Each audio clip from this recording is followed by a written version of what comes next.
profesora Carmen Sofía Silva Sánchez. Hoy le venimos a presentar nuestro trabajo de investigación. A nosotros nos tocó el segundo caso, somos el segundo grupo, y es el caso de quién es el hombre conocido como el monstruo de los Cañaduzales.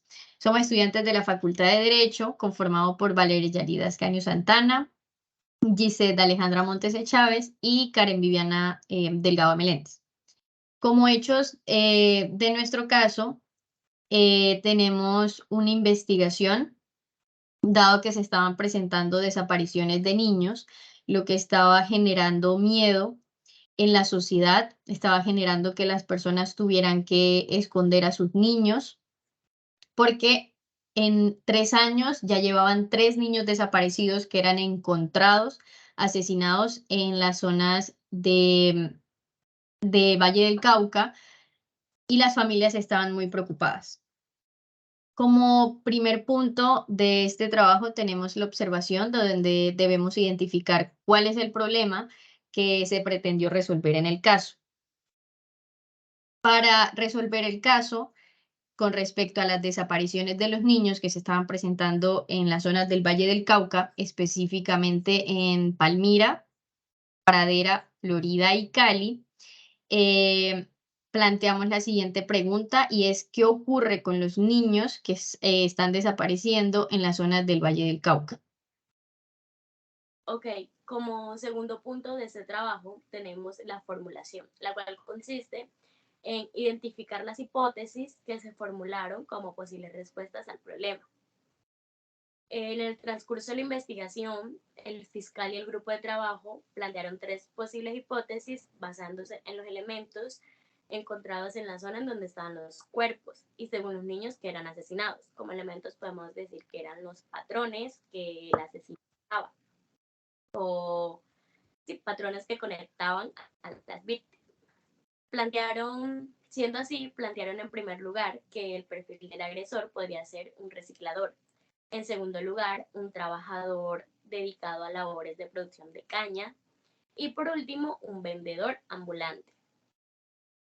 Bueno, como tercer punto es la experimentación que describe las acciones que se llevaron a cabo para verificar la validez de la hipótesis, detallando los recursos utilizados, sujetos, materiales, etc. Bueno, lo primero es que se determinó que el causante de estos delitos era una persona foránea o alguien que deambulaba de pueblo en pueblo, porque después se da con la hipótesis de que poco después se da con la hipótesis de que también podía ser un reciclador, debido pues a que era una opción viable relacionada al sector en donde se desarrollaban estos delitos. También se podía deducir que era un trabajador relacionado con los labores de recolección de caña, porque estamos hablando de Manizales y sus alrededores, y pues estos son especialmente productores de caña de azúcar. Teniendo en cuenta como premisa que los niños también eran asesinados y encontrados en estos cañadizales, de donde se extraía pues la caña de azúcar. Y pues por último, se consideraba que podría llegar a ser un vendedor ambulante, pero pues esta última opción era ya como una opción muy poco probable, porque realmente por lo que se investigaba y cómo se encontraban los cuerpos en los cañadizales, creían que era un trabajador que hacía parte de los empleados que trabajaban en los campos de caña de azúcar. Ahora, como cuarto punto, tenemos el análisis de los resultados, en donde debemos describir los resultados que fueron obtenidos, explicando con detalles cómo se realizaron. El grupo de investigación realizó inspecciones en estas zonas determinadas, en donde ellos pudieron determinar y deducir que el agresor estaba asesinando niños solamente en las áreas de Palmira, Florida, Cali y Pradera, lo que ayudó a que el grupo de investigación lograra determinar un área. Además, revisando el perfil de los niños y las familias, se pudo determinar que eran niños que eran pobres, lo que ayudaba al agresor a aprovecharse de ellos. Podría decirse que los compraba y como eran pobres, los niños accedían fácilmente y él los asesinaba.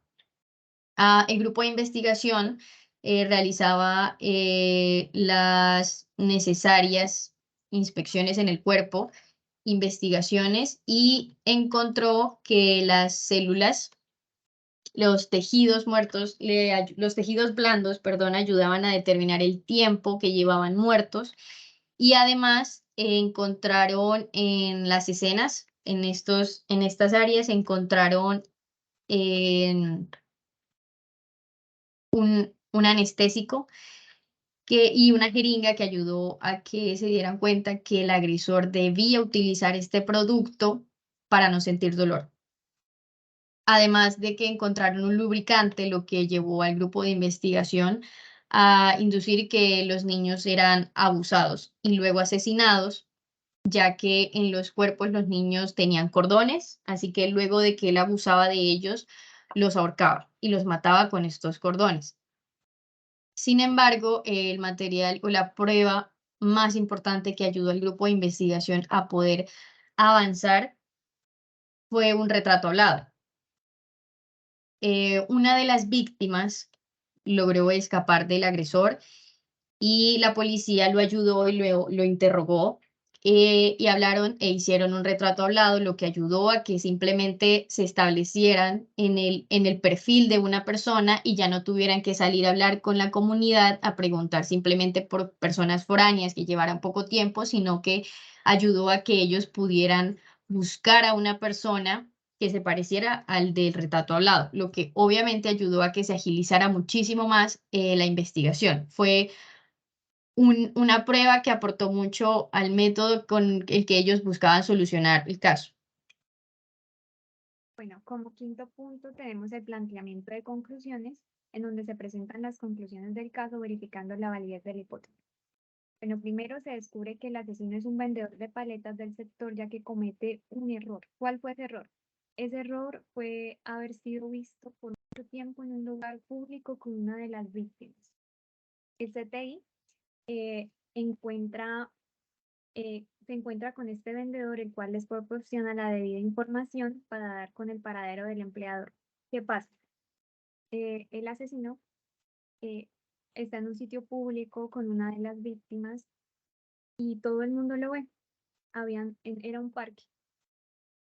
Muchas personas lo ven y se dan cuenta que él fue la última persona que estuvo con el niño mientras tenía vida, porque luego el niño desaparece. El CTI habla con uno de los vendedores ambulantes, que era un vendedor de paletas, que vio al niño por última vez, y pues le comenta que con el último hombre que vio al niño era un compañero de él del trabajo. Él le da esta información al CTI y el CTI habla con el empleador. Este le entrega 2 hojas de vida. Una que era del señor que les había dado la información, pero este ya llevaba pues bastante tiempo trabajando con él y pues no se parecía para nada con el retrato hablado. Por eso esta persona fue descartada por los investigadores. Y el otro hombre con el que supuestamente fue visto el niño por última vez, llevaba 3 días trabajando y en la hoja de vida, como la hoja de vida tiene la foto y pues toda la información de la persona, se dieron cuenta que la foto de ese hombre era muy idéntica al retrato hablado por el niño que había sido una de las víctimas de este asesino. Cuando el CTI encuentra esta prueba, comienza el operativo para capturar a esta persona.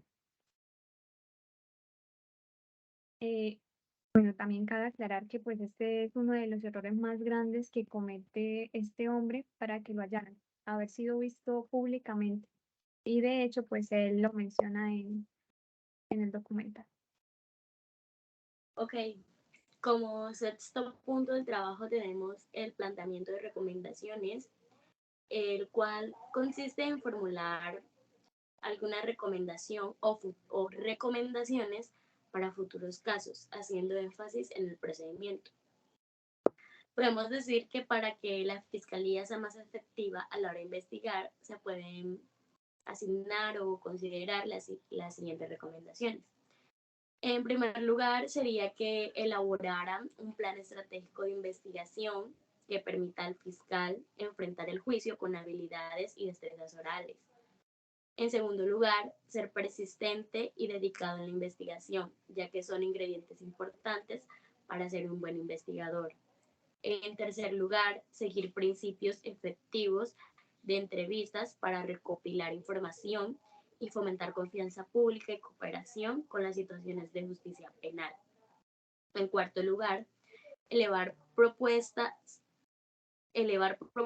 al fiscal general del Estado para resolver cuestiones que se susciten sobre la disponibilidad de recursos y el funcionamiento armónico y eficaz de la Fiscalía. En quinto lugar, podríamos decir que puede ser realizar investigaciones con prontitud. Sexto, cumplir con las tareas propias del servicio. Séptimo, velar por el acceso a la justicia.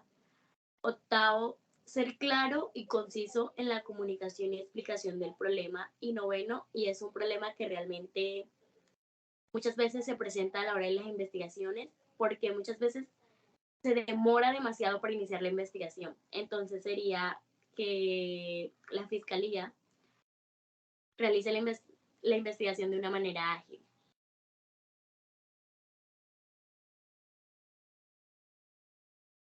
Y, profe, para finalizar, le presentamos nuestras referencias bibliográficas de este trabajo y ya, eso es todo. Muchas gracias. Muchas gracias. Gracias.